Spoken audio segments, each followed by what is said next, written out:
Yo, Sean Don here with the first ever non-hammer throw technical analysis. Here's Sam Elsner, former teammates, competition, whatever you want to call it, competing against him in Division 3. Was teammates with him at Minnesota, and yeah, so here's Sam slinging some discus. I think his PR is like 58 something. And I think he has one of the most consistent techniques I've ever seen in my life. Each throw I've seen him take looks more or less the same. So we'll see what this looks like. Probably like all his other throws. So rocking the U.S. Olympic team shirt. Yeah. And hey, what do you know? Looks like every other throw I've seen him take in his life. A little bit. Some variations. So yeah. So his wind up, arms are nice and long. Level here, that's what I like. I don't think he winds up too far. As he unwinds, you see he's on the inside of that left foot, that big toe, killing it. Good stuff. Yeah, keeping the disc nice and high. That's also what I like. And he comes around out of the back. Left foot opens way up. Get the stretch across the groin. That way, this right leg comes around that left side pretty well. His posture is solid, coming through the middle. His chest isn't down, his head's up. Good, coming through. Disc rises just a little bit. And I think this is, Sam, I think this is your biggest fault. Like I said, I think your technique looks very aesthetic, very pretty. But this jump to the middle, this little hop, that extension off the left leg, I think you lose a lot there, in my opinion. I learned how to spin from Justin Rohde, so I'm more of like a level, flat sort of, no hop into the middle, just trying to stay down and get that foot down and keep double support as long as possible. And then, yeah, so like I said, I think if you see your left leg position right here, that left knee's nice and bent, and I think if you just stay at this level and just try to transfer your weight straight forward across the ring, if there's no upward motion, I think you'd get down in that power position a lot quicker. Otherwise, it takes some time. So as you rise up, it's going to take that time for you to come back down, and then as you're coming back down, your body's going to be naturally turning. So you catch the discus.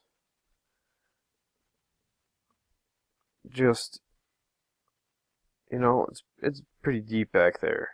But I think if you stayed down just a little bit, you'd save a little bit, maybe catch it a little bit like there. You'd save a little bit more energy, might have a little bit more pop on the finish. Anyways, the longer the finish, the better. The quicker you can get your left foot down in the power position, the longer the finish you're going to have. Getting that separation, stuff like that. So left side, right side comes through the middle. Like I said, just try to stay down. Stay one level across the ring. Don't go up, or don't go down and then up, or up and down, whatever. Just stay one level straight across the ring. Think about kind of skating across the ring. If you land, looks like you're bent over here a little bit. Definitely loaded on the right. It's hard to tell from this back angle, but looks just a little too far bent over in my opinion. At this point, I would kind of be thinking about kind of sitting back, and you want to get that weight. If we go forward through the throw, yeah, not the prettiest finish, but so as you come through, try to sit your hips back a little bit more. Ideally, you want to finish with more weight on your left side. Left side and forward is what I always think. Everyone preaches the right side in the discus throw. That's great, but I think one of the biggest things U.S. discus throwers are lacking nowadays is that sort of that, and I know I say it in the hammer, that direction. They never really get forward in the finish because, and I had the same problem when I threw discus. And shot, it was easy. If you didn't get forward with a shot, you'd lose anywhere from 2 to 3 meters on a throw, which is that's a large percentage. But if you don't get forward in the discus, you can still throw it relatively far. But I think if you got forward in the finish, it'd be a little bit better. So like I said, think about sitting your hips back. This finish is very right-sided. As you can see when we continue to click through, like I said, sit those hips back just a little bit more. And then you just see this crazy lean right here. Just heavy on this right side. You're strong enough to kind of work your way out of it. But just a little heavy over here on the right. Like I said, try to sit your hips back more onto that left. Use that strong left side. Even like this. Leaning. You're leaning over here to this right. You got to get that left side a little bit more, a little stronger left side in the finish. I think would do you well. Stronger left shoulder pull. And that's not meaning pulling your head off the throw. That literally means pulling this left side to try to counteract these forces that the right side are generating. Get that stretch reflex across the chest and then finish out. And even here, I think the discus is a little low. And that's another thing. Another gripe I have with your throw is that it'll hop to the middle and then you always seem to throw it too high, which once again I think is a common problem that you as discus throwers have. They focus on, or any discus throwers, I think, is that they think about throwing up rather than out. And yeah, of course, there's an optimal release angle, blah blah blah. No one cares. If you throw it properly and you throw it out and you throw it forward and you hit the optimal release angle, it will go farther than if you try to throw it up and hit the optimal release angle. I don't know. I'm all about rotational velocity in the rotational shot and disc. I think I'll do a review of Justin Rhodey throwing the shot, or somebody throwing the shot, in a couple of days here, just to try to compare and explain my thoughts a little bit more. But yeah, so like I said, very right-sided. I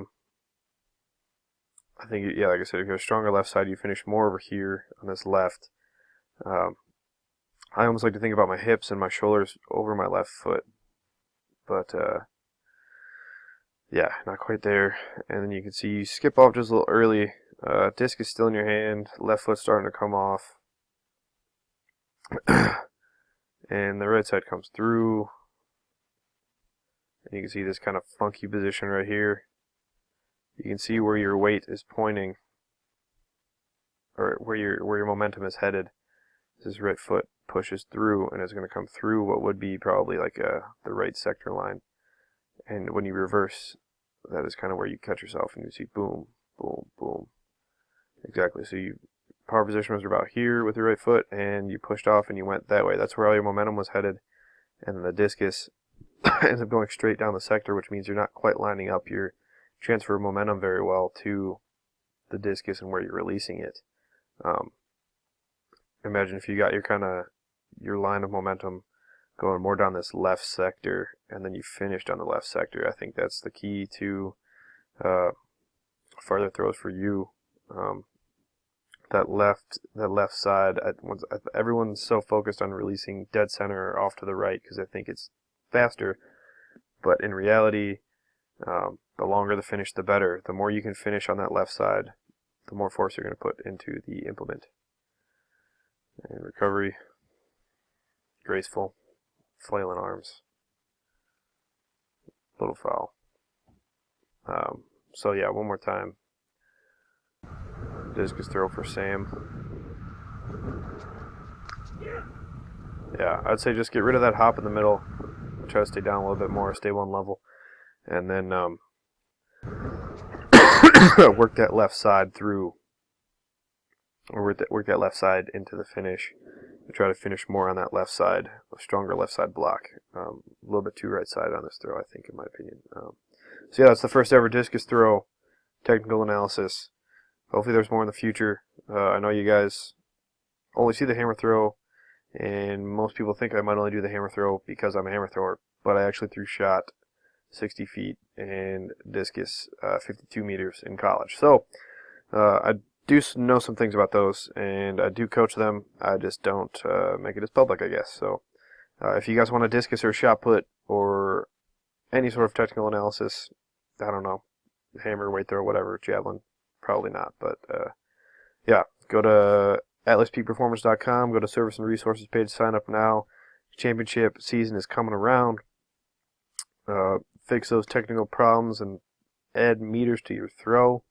So yeah, Sean Don, peace and out. Hope you guys enjoyed this first discus throw technical analysis. Peace.